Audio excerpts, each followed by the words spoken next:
everyone! Welcome back to my channel, and for today's video, nandito po tayo sa Tagaytay City. Ayan po, nagmotor po tayo papunta dito. So meron po tayo ditong property na napakaganda po. Ito po yung kanyang right of way. Ito po is yung Barangay Road. Ayan. Pag sinearch sa Google Map, katabi niya lang po yung Tagaytay Cockpit Arena. Ayan. Tapos ito guys, pag diniretso nyo to, ayan, mga 30 seconds, nasa Tagaytay Bypass Road na kayo. So this property going to Sky Ranch is around mga 5 minutes, 6 minutes yan. So may mga sakayan din po ng tricycle dito. So puntahan natin yung property, no? So right now is 6 PM po. Ayan. So malamig po dito sa property na to. Ayan. Ito may daan din dito isa. Ayan.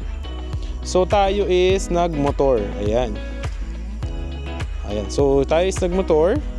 Galing tayo sa Tagaytay Bypass Road. So puntahan natin yung property right there. Ayan. So ayan. So ngayon guys, habang naglalakad tayo is paliparan natin siya ng drone shot para makita nyo yung kanyang aerial shot that you will see here on 3, 2, 1. Here is yung aerial shot ng ating property.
Aerial shot niya. So ide-develop po ito. Included po sa pricing natin yung transfer of title niya. Ayan. Tapos this one will be having concrete roads with drainage. Ayan. So with the perimeter fences, with lines for water and electricity. Ayan. And Tagaytay City siya mismo. Kasama na yung price niya sa title transfer ng seller. Ayan. So tara, let's go. Ikutan natin yung ating property. So ayan. Ito siya, no? Ayan. Tuturo ko yung mga available lots. Ayan. So minimum cut natin is 250 square meter po. Ayan. Actually malaki yun guys. Nasa mga around 25 meters by 10 meters, no? Perfect for retirement if you are looking for an investment na mahilig ka sa malamig na lugar at tahimik. Ayan. So ito po siya. Alright. Dito guys, so diretso lang. Ito yung gagawin kalsada na right of way from the Barangay Road. Ayan. Malamig guys, no? Alright. So, doon tayo galing. Ayan dyan. Then, sementohan yan dito. Going to this one. Ayan. Alright. So, yung mga available lots natin is andito. So, guys, andito na tayo sa mga available lots po natin. So, andito siya guys. Ayan, ito. Alright, makikita nyo. Ayan. So, pinyahan pa siya ngayon. Ayan, makikita nyo siya dyan. So yun yung mga available natin. Ang minimum cut is 250 square meter po. Ayan. So ito guys, naki-clear out yan. So dyan gagawin yung right of way kanina na nakita nyo. I-road clearing yan, diretso po dito. Ayan. Tapos yung mga available lots natin is nandyan po. Ayan. So pakita ko sa inyo. Ayan. Hanggang dun sa dulo guys, may available din na onti pa. Ayan. Dito sa Bukana, meron ding available ng mga 250 square meter. Ayan. Tapos dito guys sa kabila, meron ding mga available. Kung nakita nyo sa drone shot natin, so yan, may mga available. Ayan guys, meron ding school ng college. Ayan o. Ayan. Guangming College. Ayan. So malapit lang kasi ito sa highway. Ayun naman yung LTE Tower. Tapos ayun yung barangay. Tapos andun yung linya ng kuryente. May LTE signal din po dito.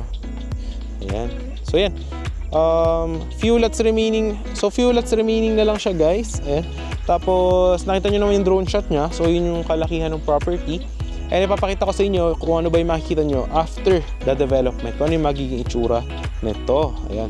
So any house design po siya with the gated community. So papakita ko sa inyo yung drone shot ng mga sample natin ng mga finished projects that you will see here on 3, 2, 1. Ito po yung mga sample videos po nun.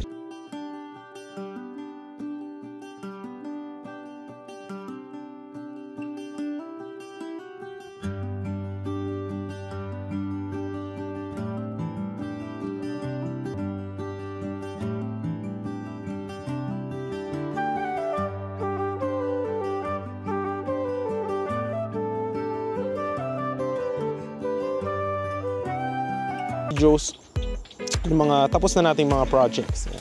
So ito po yung i-develop dyan. So affordable siya, and yan, kung naghahanap kayo ng mga property na perfect for retirement investment, you are an OFW, perfect na perfect to sa family nyo. Pwede na nyo rin siya ipamana. No? And yan, included na nga yung price ni seller sa pagta-transfer ng title. Yan. Tapos yan, ang lapit niya lang doon sa Barangay Road. Tapos bypass road is around 30 seconds. So papakita ko rin naman yung video from the Tagaytay bypass road going to this property. Tapos malapit lang dito actually yung yung mga Balinsasayaw, tapos yung Sky Ranch. So yan, kasi Tagaytay City na to, Barangay Patutong Malaki po yan. So malamig guys dito. Ayan, actually parang magiging Korean skin ka dito. Charot. Ayan. So yun, yun lang naman nating sharing for today. And if you want to avail this kind of property, napakaganda siya actually. Ayan. So meron din pala available doon, end lot, ayan, pag gusto niyo, para lalagyan kayo ng perimeter fence. Doon sa kabila meron din available doon. Tapos dito sa Bukana dito meron din. Ayan. Ayan. So yun lang guys. So perfect siya kung hanap niyo is malamig na lugar and affordable. Ayan. So puputi ka dito. Para sa future, kapag na-develop siya, pwede any house design, tayuan mo ng siguro, lagyan mo ng pool or ng mini garden mo, yan. So, perfect na bakasyonan.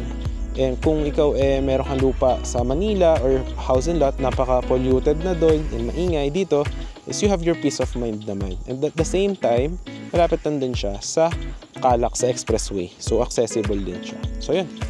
Yun, maraming salamat sa panonood guys. And if you do want this kind of videos, i-subscribe mo yung ating channel para lagi updated to our next upcoming videos. And syempre, yan, ipapakita na natin yung video from the highway, Tagaytay Bypass Road, going to this one. So yun lang guys, maraming salamat sa panonood, and God bless po sa lahat. At sa mga OFW natin dyan is ingat po kayong lahat. Thank you!